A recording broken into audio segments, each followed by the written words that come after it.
Bahasa lain yang paling kasar dari kemelekatan adalah Anda menuhankan sesuatu. Kenapa saya sebut menuhankan? Ciri dari kemelekatan gini, kita pengen itu sesuatu yang kita pegang itu selalu ada. Kita pengen sesuatu yang melekat itu tidak pernah musnah, tidak pernah hilang. Nah, yang namanya uang, benda, harta, kekasih, semua itu adalah sesuatu yang bisa rusak, bisa lenyap, bisa hilang, bisa meninggalkan kita.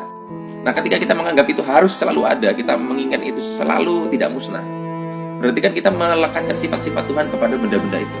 Artinya kita telah menuhankan sesuatu itu. Jadi saya sering katakan, kalau Anda goncang hidupnya karena uang, goncang hidupnya karena kekasih, goncang hidupnya karena pekerjaan, itu tanda Anda telah menuhankan semua itu di dalam hati Anda.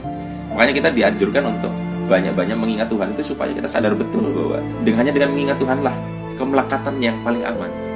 Karena Dia selalu ada, selalu hadir, tidak akan pernah musnah, tidak akan pernah meninggalkan Anda.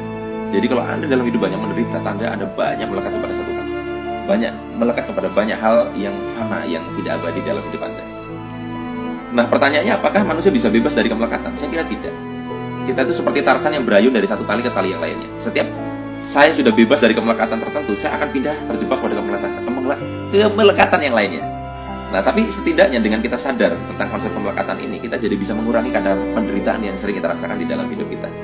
Nah, dan satu-satunya yang paling aman menurut saya kemelekatan terhadap Tuhan ya. Itu pun berbahaya karena kita akhirnya melekat kepada konsep Tuhan, bukan melekat kepada Tuhan. Nah, jadi bebaskan diri kita dari kemelekatan ya. Sehingga kita lebih enjoy dalam hidup, batin kita lebih tenang, batin kita lebih damai. Dan kalau memang pada satu saat kita harus melepaskan semuanya, bahkan melepaskan hidup ini, harus berpindah dimensi, yaitu menyongsong yang namanya kematian, maka kita bisa menjalani sakaratul maut dengan jiwa yang tenang.